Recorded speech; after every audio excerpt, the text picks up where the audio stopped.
ओम शांति। आज है 16 अगस्त की मुरली, प्रातः मुरली। ओम शांति। बाप दादा मधुबन से मीठे प्यारे प्राणेश्वर पिता को दिल से याद करेंगे। मेरा प्यारा बाबा सूर्य की तरह प्रकाश फैलाते हुए मुझ आत्मा के पास आ गए हैं और मुझ आत्मा को सर्व शक्तियों से भर रहे हैं। मैं आत्मा मास्टर सर्वशक्तिवान हूँ। मैं आत्मा मास्टर सर्वशक्तिवान हूँ। मैं आत्मा परमात्मा का बच्चा हूँ। अब मुरली सुनेंगे। मीठे बच्चे, सब बातों में सहनशील बनो। निंदा स्तुति जय पराजय सब में समान रहो। सुनी सुनाई बातों में विश्वास नहीं करो। प्राणेश्वर प्रिय पिता कहते हैं, मीठे बच्चे सब बातों में सहनशील बनो। निंदा स्तुति जय पराजय में सब में समान रहो। सुनी सुनाई बातों में विश्वास नहीं करो। प्रश्न है, आत्मा सदा चढ़ती कला में आगे बढ़ती रहे, उसकी सहज युक्ति सुनाओ। आत्मा सदा चढ़ती कला में आगे बढ़ती रहे, उसकी सहज युक्ति सुनाओ। उत्तर है, एक बाप से ही सुनो, दूसरे से नहीं। फालतू पर चिंतन में, वाहियात बातों में अपना समय बर्बाद ना करो। आत्मा सदा चढ़ती कला में रहेगी। उल्टी सुल्टी बातें सुनने से, उन पर विश्वास करने से अच्छे बच्चे भी गिर पड़ते हैं। अच्छे बच्चे भी गिर पड़ते हैं, इसीलिए बहुत बहुत संभाल करनी है। ओम शांति। ओम शांति। मीठे मीठे बच्चों को अब स्मृति आई है कि बरोबर आधा कल्प हमने बाप को याद किया है। जब से रावण राज्य शुरू हुआ है, ऐसे भी नहीं कोई पूरे आधा कल्प याद किया है, नहीं। जब जब दुख जास्ती आया तब तब याद किया है। अभी तुमको पता पड़ा है कि भक्ति मार्ग से हम उतरते आए हैं। ड्रामा का राज बुद्धि में, मुख से कुछ कहने का भी नहीं है। हम उनके हो गए हैं, इसीलिए जास्ती ज्ञान की दरकार नहीं। बाप के बने तो बाप की जायदाद के मालिक हो गए। कुछ कर्मेंद्रियों से करने का नहीं रहता है। भक्ति मार्ग में भगवान से मिलने के लिए कितने यज्ञ तप दान पुण्य आदि करते हैं। जहाँ भी जाओ सब जगह तीर्थ मंदिर अथाह है। ऐसा कोई मनुष्य नहीं जो सारे भारत के तीर्थ और अथाह मंदिर आदि घूम सके। अगर घूमे भी तो भी कोई मनुष्य नहीं जो सारे भारत के तीर्थ और अथाह मंदिर घूमे, और घूमे भी तो कुछ मिलता नहीं। तो बाबा कहते हैं, वहाँ घंटा घड़ियाल आदि कितना घमसान है, यहाँ तो घमसान की बात ही नहीं है। न गीत गाने की, न तालियां बजाने की बात है। मनुष्य तो देखो क्या क्या करते हैं, अथाह कर्म कांड है। बाबा कहते हैं, यहाँ तो तुम बच्चों को सिर्फ याद करना है और कुछ भी नहीं करना है। घर में रहते सब कुछ करते, सिर्फ बाप को याद करना है। तुम जानते हो अभी हम देवता बनते हैं, यहाँ ही दैवी गुण धारण करना है। खान पान भी शुद्ध होना चाहिए। 36 प्रकार के भोजन तो वहाँ मिलेंगे। यहाँ साधारण रहना है, न बहुत ऊंच न बहुत नीच। सब बातों में सहनशील चाहिए। निंदा स्तुति जय पराजय सर्दी गर्मी यह सब कुछ सहन करना पड़ता है। समय ही ऐसा है। पानी नहीं मिलेगा, यह नहीं मिलेगा। सूर्य भी अपनी तपत दिखाएगा। हर चीज़ तमो प्रधान बनती जाएगी। यह सृष्टि ही तमो प्रधान है, तत्व भी तमो प्रधान है। तो यह दुख देते हैं। निंदा स्तुति में भी नहीं जाना है। बहुत है जो झट बिगड़ पड़ते हैं। किसने उल्टा सुल्टा कुछ किसी को सुनाया, क्योंकि आजकल तो बातों की बनावट बहुत है ना। इसीलिए बाबा कहते हैं, कोई ने कुछ कहा तुम्हारे लिए, बाबा यह कहते हैं कि इनको देह अभिमान है, बाहर का शो बहुत है। यह किसी ने भी सुनाया, किसी ने सुनाया, बस बुखार चढ़ जाएगा, नींद भी फिट जाएगी। आधा कल्प के मनुष्य ऐसे हैं जो कोई को भी झट बुखार चढ़ा दे, झट पीले हो जाएंगे, तो बाप कहते हैं कोई भी ऐसी वाहियात बातें नहीं सुनो, सुनते ही क्यों हो। दूसरों की बातें सुनकर बाबा से भी नाराज होने की सोचते हैं। तो बाप कभी भी किसी की निंदा नहीं करते हैं, बाप तो समझाने के लिए ही कहते हैं। उल्टी सुल्टी बातें एक दो को सुनाने से अच्छे अच्छे बच्चे भी बिगड़ पड़ते हैं। तो ट्रेटर बन वाहियात बातें जाकर एक दो को सुनाएंगे। भक्ति मार्ग में भी कैसी कैसी कहानियाँ बनाई हैं। अभी तुम जाकर एक दो को सुनाएंगे। तो भक्ति मार्ग में भी तो ऐसी कहानियाँ हैं ना जो एक दो को सुनाते रहते हैं। तो तुम भी वही करोगे क्या? तुम कभी भी राम को हाय भगवान भी नहीं कह सकते, हाय राम भी नहीं कह सकते हो। भक्ति मार्ग में कैसी कैसी कहानियाँ बना रखी हैं। तो बाबा कहते हैं अक्षर भी भक्ति मार्ग के हैं। तुम्हारे मुख से ऐसे अक्षर नहीं निकलने चाहिए। बाप सिर्फ कहते हैं मीठे लाडले बच्चों आत्म अभिमानी बनो। कितना बाबा कहते हैं कितना प्यार से कि किसी की भी बात नहीं सुनो, फालतू पर चिंतन नहीं करो। एक बात पक्की कर लो कि हम आत्मा हैं, आत्म अभिमानी बन के रहना है, क्योंकि आत्मा अविनाशी है, शरीर विनाशी है, आत्मा ही संस्कार धारण करती है। अब तुम बच्चों को आत्म अभिमानी बनना है। द्वापर से तुम रावण राज्य में देही अभिमानी बनते हो, इसलिए अब देही अभिमानी बनने में मेहनत लगती है। घड़ी घड़ी बुद्धि में यह आना चाहिए कि हमको बेहद का बाप मिला है। कल्प कल्प बाप वर्षा देते हैं, अब उनकी मत पर चलना है, उनके लिए ही गायन है। तुम माता पिता हम बालक तेरे, वह सब संबंधों का सुख देने वाला है, उनमें सब मिठास है। बाकी और मित्र संबंधी आदि दुख देने वाले हैं। एक ही बाप है जो सबको सुख देने वाला है। रास्ता भी बिल्कुल सहज बताते हैं कि अपने को आत्मा समझ मुझ बाप को याद करो। बाप समझाते हैं यह कोई नई बात नहीं है। तुम जानते हो हर 5000 वर्ष के बाद हम ऐसे बाप के पास आते हैं। यह कोई साधु संत नहीं है, कोई साधु संत आदि के पास नहीं रहते हैं। बाकी हाँ, बाप कहते हैं प्रवृत्ति मार्ग के संबंध से तोड़ तो निभाना है, नहीं तो और ही खिटखिट हो जाती है। युक्ति से चलना है, प्यार से चलना है। युक्ति से चलो, प्यार से चलो, प्यार से हर एक को हैंडल करना है, हर एक को समझाना है कि देखो अभी विनाश का समय नज़दीक है, यह आसुरी दुनिया खत्म होनी है। तो बाबा कहते हैं अब देवता बनना है, दैवी गुण यहाँ धारण करना है। प्यार से समझाना चाहिए ना। देवताएं भी प्याज लहसुन आदि तो खाते नहीं है ना। हम मनुष्य से देवता जब बन रहे हैं तो कैसे खा सकते हैं?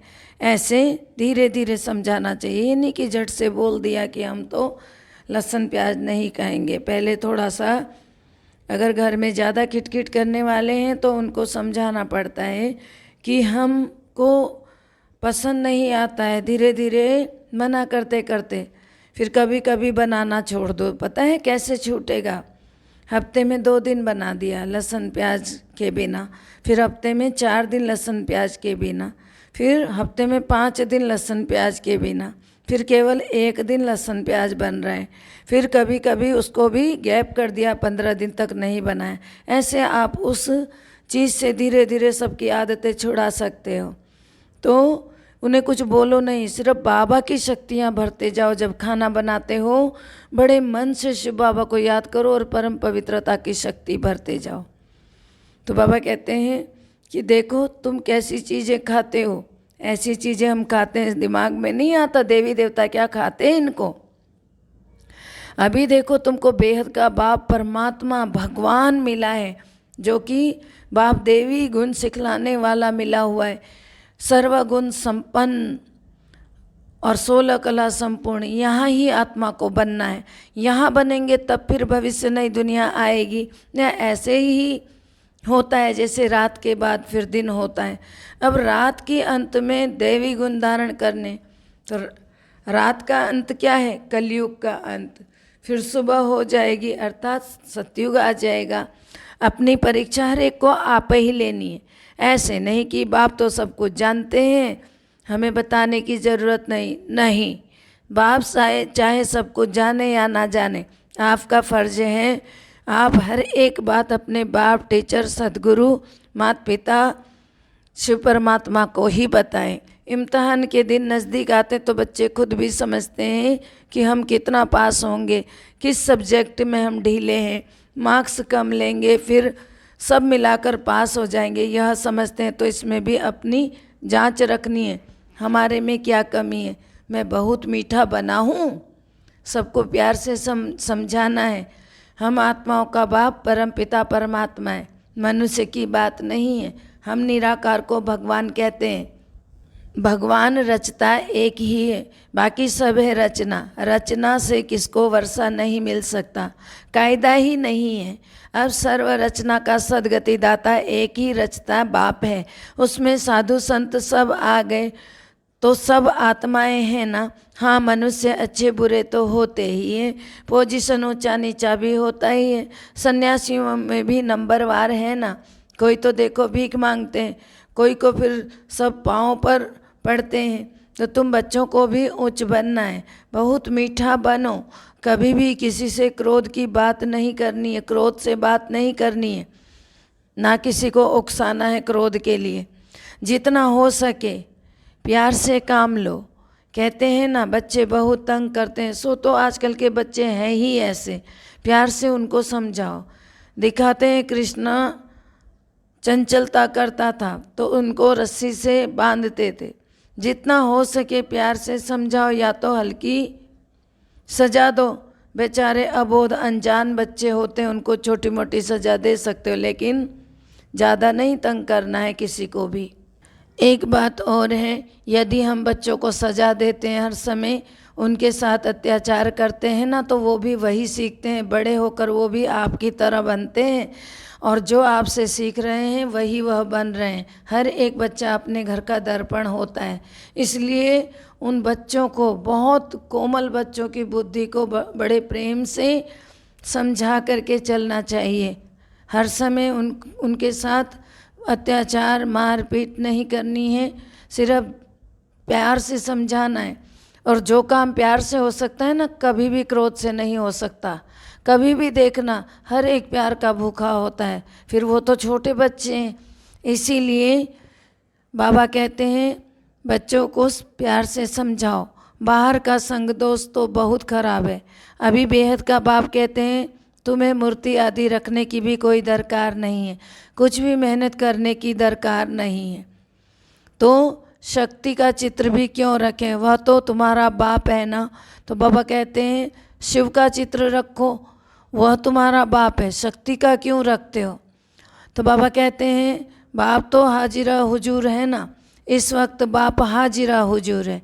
बाबा कहते हैं मैं अभी हाजिर नाजिर हूँ, फिर चित्रों की भी दरकार नहीं। बाबा कहते हैं मेरी भी चित्र मत रखो, मैं बच्चों को बैठ समझाता हूँ, मेरी चित्र रखने से क्या।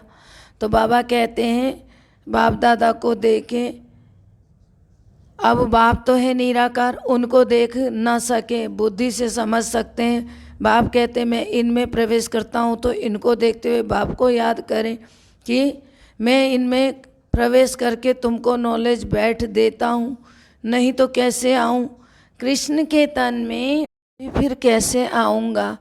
मैं तो आता ही उस अंतिम शरीर में आता हूँ जिसके 84वां जन्म कंप्लीट होता है। तो वो कौन है, यह ब्रह्मा बाबा। बाबा कहते हैं मैं सन्यासियों में भी नहीं आ सकता हूँ, मैं तो उन्हीं में आता हूँ जो पहले नंबर में था, वह अब लास्ट नंबर में। तुमको अभी पढ़कर फिर पहले नंबर में जाना है। पढ़ाने वाला तो देखो एक ही है, जिसको ज्ञान का सागर कहा जाता है। तुमको ज्ञान बहुत अच्छा मिलता है। तुम जानते हो ना, शांति धाम हमारा घर है, सुखधाम हमारी राजधानी है। सुखधाम रावण की बादशाही है। अब बाबा कहते हैं मीठे बच्चों, अपने घर शांति धाम को याद करो, सुखधाम को याद करो। सुखधाम हमारी राजधानी है, दुखधाम रावण की बादशाही है। अब बाबा कहते हैं कि मीठे मीठे बच्चों, अपने घर शांति धाम को याद करो, सुख धाम को याद करो। तो दुख धाम के बंधन को भूलते जाओ, ऐसे और कोई कह नहीं सकता है, न वह जा सकते हैं। ड्रामा में बीच से वापस कोई भी जा नहीं सकता है। यह जो कहते हैं ना फलाना ज्योति ज्योत में समाया, वह तो पार निर्वाण गया, ऐसे कहते हैं, लेकिन ऐसा नहीं होता है, एक भी नहीं जाता है, क्योंकि जब तक सबके अंतिम समय ना आए, अंतिम शरीर ना आए, तब तक बाबा धरती पर जब तक ना आए, जब तक हम सब ब्रह्मा कुमार कुमारियाँ तैयार ना हो जाए, तब तक एक भी ऊपर नहीं जाता है परमधाम में। सबका बाप अथवा मालिक परम पिता परमात्मा है, वह सबका सब आशिकों का एक ही मशूक है। वह जिस्मानी आशिक मशूक एक दो को याद करते हैं, बुद्धि में चित्र आ जाता है, फिर एक दो को याद करते रहेंगे, खाना खाते रहेंगे, याद करते रहेंगे, वह तो है एक जन्म के आशिक माशूक।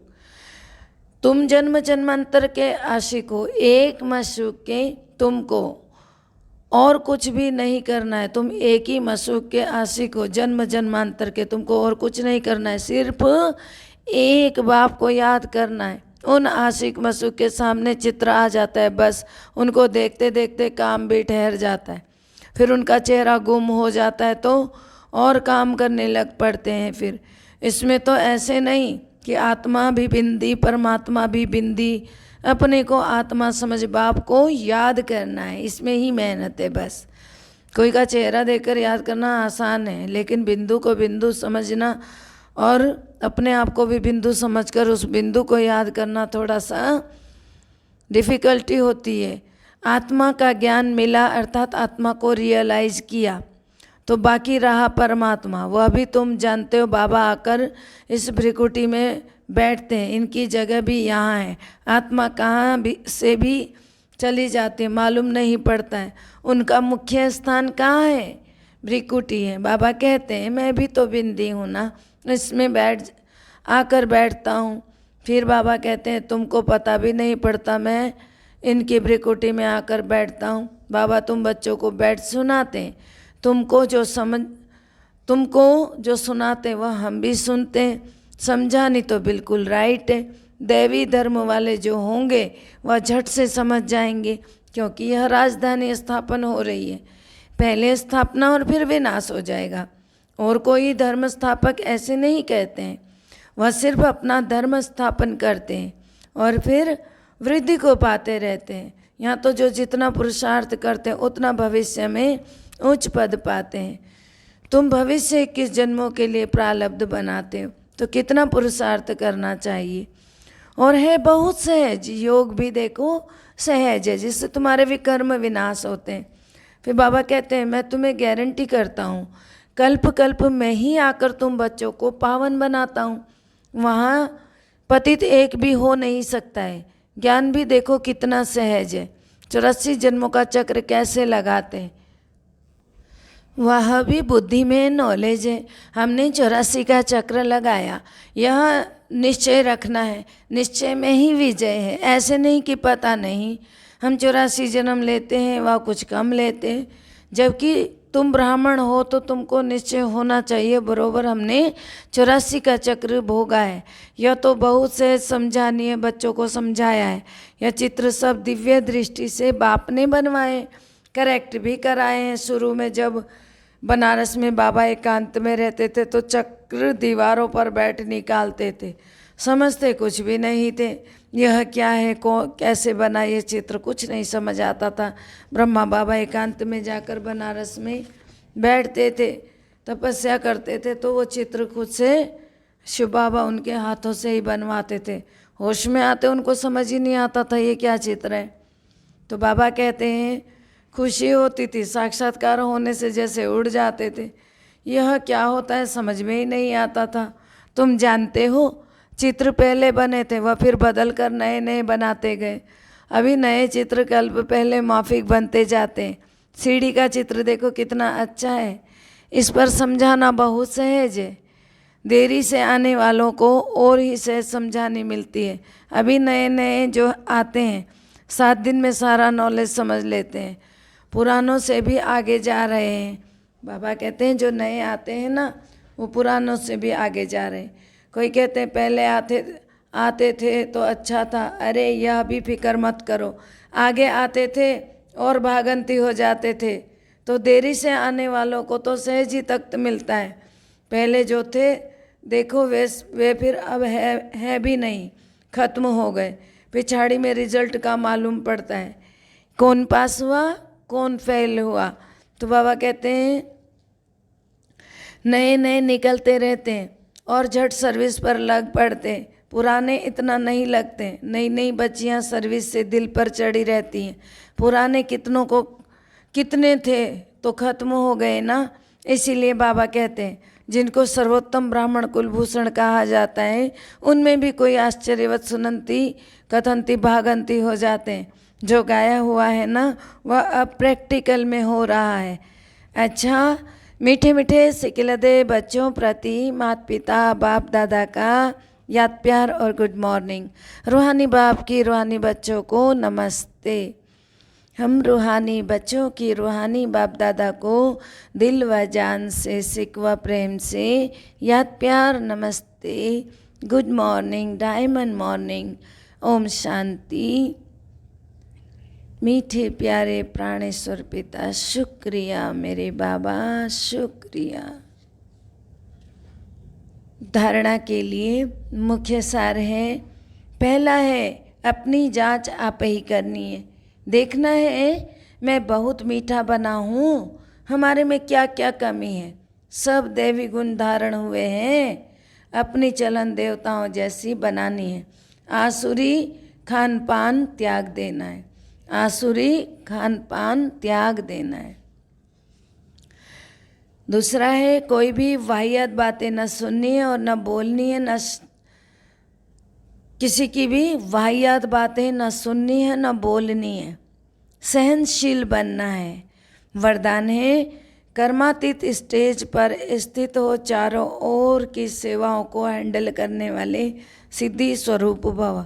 कर्मातीत स्टेज पर स्थित हो चारों ओर की सेवाओं को हैंडल करने वाले सिद्धि स्वरूप भव। अर्थ है आगे चलकर चारों ओर की सेवाओं के विस्तार को हैंडल करने के लिए भिन्न भिन्न साधन अपनाने पड़ेंगे, क्योंकि उस समय पत्र व्यवहार या टेलीग्राम टेलीफोन आदि का काम नहीं करेंगे। ऐसे समय पर वायरलेस सेट चाहिए। इसके लिए अभी अभी कर्मयोगी अभी अभी कर्मातीत स्टेज में स्थित रहने का अभ्यास करो, तब चारों ओर संकल्प की सिद्धि द्वारा सेवा में सहयोगी बन सकेंगे। स्लोगन है परमात्मा प्यार की पालना का स्वरूप आपकी सहज योगी जीवन है। परमात्मा प्यार की पालना का स्वरूप आपकी सहज योगी जीवन है। ओम शांति। सर्व का भला हो, सब सुख पाएं, सब परमात्मा से जुड़ जाएं। सर्व का भला हो, सब सुख पाएं, सब परमात्मा से जुड़ जाएं। सर्व का भला हो, सब सुख पाएं, सब परमात्मा से जुड़ जाएं। अंत समय में अपना जीवन सफल बनाएं, मुक्ति जीवन मुक्ति को पाएं। ओम शांति।